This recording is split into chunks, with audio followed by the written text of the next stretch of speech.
नमस्कार। चलिए जानते हैं पेंशन और पेंशनधारकों से जुड़ी आज की प्रमुख बड़ी खबरें इस वीडियो के अंदर। इसीलिए आप चैनल को सब्सक्राइब कर दें और वीडियो को लाइक कर दें। पहली बड़ी खबर की बात करें तो 8वें वेतन आयोग को लेकर बड़ी खबर आ रही है। 36,57,000 कर्मचारी और पेंशन भोगियों को सीधा मिलेगा फायदा।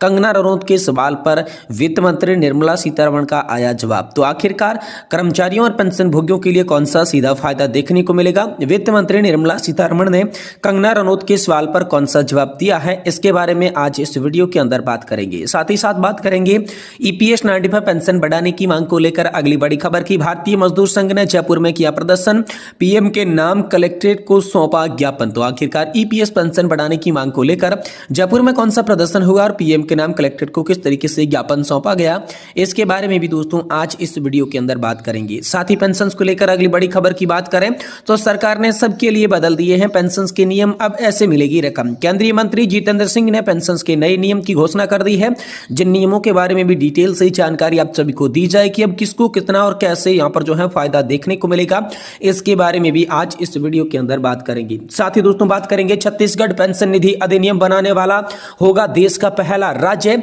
मंत्री ओपी चौधरी ने किया है इसको लेकर बड़ा ऐलान। तो दोस्तों आज की पेंशन धारकों से जुड़ी चलिए प्रमुख बड़ी खबरों को विस्तार से सही सटीक और तथ्यों पर आधारित इस वीडियो के अंदर बात करती हैं। 8वें वेतन आयोग को लेकर बड़ी खबर आ रही है। 36,57,000 कर्मचारियों और पेंशन भोगियों को सीधा फायदा। कंगना रनौत के सवाल पर वित्त मंत्री निर्मला सीतारमण का आया सीधा जवाब। 8वें केंद्रीय वेतन आयोग के गठन और कर्मचारियों में होने वाले लाभ पर लोकसभा में सवाल पूछे गए। अभिनेत्री एवं सांसद कंगना रनौत के अलावा साजदा अहमद ने भी वित्त मंत्री निर्मला सीतारमण से प्रश्न किए। तो केंद्र सरकार के क्या क्या प्रश्न हुए, इसके बारे में बात करें तो क्या सरकार ने केंद्र सरकार के कर्मचारियों के वेतन और पेंशन में संशोधन करने के लिए 8वें वेतन आयोग यानी कि सीपीपीएफ का गठन किया है। आयोग के विचाराधीन विषय और सरकार की इसकी रिपोर्ट प्रस्तुत की जाने की निर्धारित समय सीमा सहित उसके संबंधी ब्यौरा मांगा गया। 7वें वेतन केंद्रीय आयोग के स्तर पर केंद्र सरकार के ऐसे कर्मचारी और पेंशन भोगियों को अनुमानित संख्या कितनी है जिनके 8वें वेतन आयोग से लाभान्वित होने की संभावना है और ओडिशा सहित देश भर के इससे उपभोग और आर्थिक विकास को किस प्रकार से बढ़ाने की संभावना है। क्या 8वें वेतन आयोग की सिफारिशों के क्रियान्वयन सरकार पर वित्तीय बोझ बढ़ने की संभावना है। क्या सरकार ने राजकोषीय नीति और सरकारी व्यय पर 8वें वेतन आयोग के प्रभाव का आंकलन करने के लिए कोई अध्ययन किया है या कर्मचारी संघात पेंशन भोगियों और अन्य हितधारकों में कोई परामर्श किया गया है। तो इन तमाम सवालों को लेकर वित्त मंत्री निर्मला सीतारमण के जवाब निकलकर सामने आ चुके हैं। सरकार द्वारा 8वें वेतन आयोग का गठन का निर्णय लिया गया है। केंद्र सरकार के सिविलियंस कर्मचारी पेंशन भोगी और पारिवारिक पेंशन भोगियों की संख्या लगभग 37,057 यहाँ पर जो है हजार तक निकल कर आ रही है। दोस्तों 36 लाख से भी अधिक है। रक्षा कर्मचारी और पेंशन भोगी भी इससे लाभान्वित होंगे। 8वें वेतन आयोग द्वारा सिफारिशें की जानी और सरकार द्वारा उन्हें स्वीकार कर लिए जाने पर 8वें वेतन आयोग की सिफारिशों के वित्तीय निहितार्थ के बारे में भी पता चलेगा। विचारार्थ विषय पर रक्षा मंत्रालय, गृह मंत्रालय, कार्मिक और प्रशिक्षण विभाग और राज्यों सहित प्रमुख स्टेक होल्डर में इनपुट मांगी गई है। 8वां वेतन आयोग केंद्रीय द्वारा सिफारिश किए जाने और सरकार द्वारा उन्हें स्वीकृत किए जाने के बाद ही अवार्ड 8वें वेतन आयोग के प्रभाव का मूल्यांकन किया जा सकता है। इसको लेकर हम सभी के लिए हाल फिलहाल में बहुत बड़ी और इंपोर्टेंट अपडेट्स आ रही है। साथ ही अगली बड़ी खबर की बात करें तो ईपीएस 95 पेंशन बढ़ाने की मांग को लेकर हम सभी के लिए बड़ी खबर है। भारतीय मजदूर संघ ने जयपुर में किया प्रदर्शन, पीएम के नाम कलेक्ट्रेट को सौंपा ज्ञापन। जयपुर में भारतीय मजदूर संघ ने यहाँ पर जिला कलेक्ट्रेट के सामने प्रदर्शन किया। संघर्ष में ईपीएस 95 पेंशन में बढ़ोतरी समेत कई मांगों को लेकर प्रधानमंत्री के नाम कलेक्ट्रेट को ज्ञापन सौंपा गया।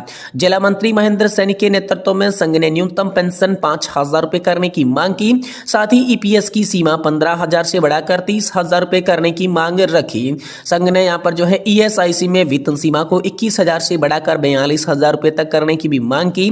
ज्ञापन में आंगनबाड़ी संगठित क्षेत्र से जुड़ी मांगों में शामिल हुई।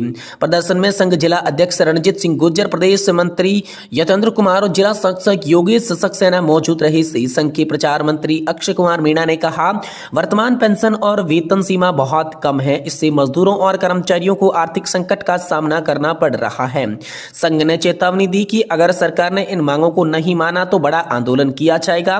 प्रदर्शन को लेकर जिले भर में मजदूर और विभिन्न कर्मचारी संगठनों का समर्थन भी इस दौरान मिल चुका है। यानी कि दोस्तों हम सभी के लिए बड़ी खबर आई है। ईपीएस 95 पेंशन बढ़ोतरी की मांग अब तूल पकड़ रही है। इसी को लेकर भारतीय मजदूर संघ ने जयपुर में आप सभी के नाम बड़ा प्रदर्शन किया किया और प्रधानमंत्री मोदी के नाम कलेक्टर को एक बड़ा ज्ञापन सौंपा गया है। साथ ही साथ अगली बड़ी खबर की बात करें तो पेंशन को लेकर भी अपडेट निकल कर आ रही है। सरकार ने सबके लिए बदल दिए हैं नियम, अब ऐसे मिलेगी आप सभी को रकम। जी हां दोस्तों, केंद्रीय मंत्री जितेंद्र सिंह जी ने पेंशन के नए नियम की घोषणा कर दी है। अब किसको कैसे कितना फायदा देखने को मिलेगा, पेंशन को लेकर किन किन नियमों और रूल्स के अंदर बदलाव हो चुका है, चलिए बात करते हैं। सरकार ने चुनौतीपूर्ण परिस्थितियों का सामना कर रही महिलाओं को ज्यादा फाइनेंशियल सुरक्षा देने के इरादे से पेंशन नियमों में बड़ा बदलाव किया है। अब तलाकशुदा या अलग रह रही बेटी कानूनी फैसले पर इंतजार किए बिना ही सीधे मृत पिता की पेंशन के लिए क्लेम कर सकती है। इसके अलावा अगर कोई महिला तलाक के लिए फाइल कर चुकी है तो वह अपने पति की जगह अपने बच्चों की फैमिली पेंशन के लिए नॉमिनेट भी कर सकती है। केंद्रीय मंत्री जितेंद्र सिंह जी ने इन बदलावों की घोषणा करते हुए कहा कि हमने ये सुनिश्चित करने के लिए निर्णायक कदम उठाए हैं कि महिलाओं को अपनी हक की पेंशन के लिए संघर्ष न करना पड़े। ये सुधार बायोमेट्रिक बाधाओं को दूर करते हैं और तत्काल फाइनेंशियल राहत यहां पर प्रदान करती हैं। अब कुछ बदलाव क्या है इस पर एक नजर डालें तो तलाकशुदा या अलग हुई बेटी अदालत के फैसले का इंतजार किए बिना ही अपने मृतक पिता की पेंशन का दावा कर सकती है। अगर तलाक की कार्यवाही पेंशनर्स के जीते जी शुरू हो जाती है तो महिला बेनिफिट्स के लिए पात्र होंगी। दूसरा है, अगर कोई महिला पेंशनर्स तलाक के लिए केस फाइल कर घरेलू हिंसा या दहेज उत्पीड़न के मामलों को सुरक्षा देने में कानून के तहत कार्रवाई शुरू कर चुकी है तो वह पति के बजाय अपने बच्चों को भी फैमिली पेंशन के लिए नॉमिनेट कर सकती है। तीसरा बड़ा बदलाव की बात करें तो बिना संतान की विधवा अगर दोबारा शादी करती है फिर भी अपने मृत पति की पेंशन लेना जारी रख सकती है, लेकिन इस दौरान उनकी इनकम न्यूनतम पेंशन लिमिट से कम होनी चाहिए। साथ ही अगले यहाँ पर बात करें तो इन उपायों का मकसद कानूनी अनिश्चितताओं को दूर करके महिलाओं को फाइनेंशियली सुरक्षा बढ़ाना है। पेंशन सुरक्षा के अलावा कार्मिक और प्रशिक्षण विभाग यानी कि डीओपीटी ने सरकारी सर्विस महिलाओं को सपोर्ट देने के लिए कई पहल शुरू की है। पहली पहल है बच्चों की देखभाल के लिए छुट्टी, सिंगल या फिर मां चरणों में साल तक छुट्टी ले सकते हैं जिसमें बच्चों के साथ विदेश यात्रा में कर सकती हैं। दूसरा है मैटरनिटी बेनिफिट, अब गर्भपात और मृत शिशु के जन्म पर भी पेड लीव यहां पर दी जा सकती है। ये बड़ी खबर दोस्तों हम सभी के लिए आ चुकी है, बड़े बदलाव अब सभी के लिए हो चुके हैं। साथ ही छत्तीसगढ़ पेंशन निधि नियामक बनने वाला देश का पहला राज्य, मंत्री ओपी चौधरी का बड़ा ऐलान। छत्तीसगढ़ विधानसभा में आज वित्तीय आवास और पर्यावरण योजना आर्थिक सांख्यिकी विभाग के लिए वित्तीय वर्ष 2025-26 के लिए 12,389 करोड़ 29 लाख रुपए से अधिक अनुदान पारित किया गया।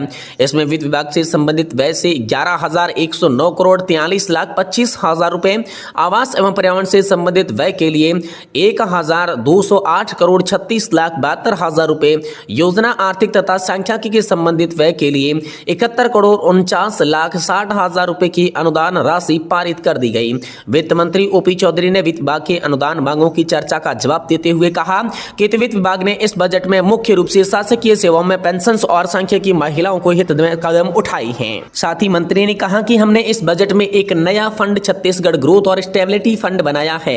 ऐसा करने वाला छत्तीसगढ़ देश का प्रथम राज्य देश का बन चुका है। निश्चित रूप से यह हमारे मुख्यमंत्री विष्णुदेव साय के सुशासन की पहली सुयोगी योजना होगी।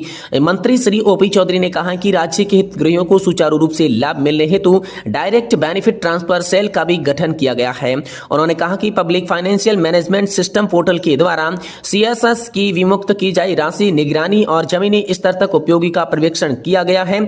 यानी कि दोस्तों सभी के लिए बड़ी खबर यह है कि छत्तीसगढ़ एक ऐसा पहला राज्य है जिन्होंने पेंशन निधि अधिनियम बनाने का यहाँ पर काम किया है। देश का पहला राज्य ये छत्तीसगढ़ बन चुका है। मंत्री ओपी चौधरी ने इसके बारे में बड़ी जानकारी आप सभी के लिए बजट प्रस्ताव को लेकर दे दी है।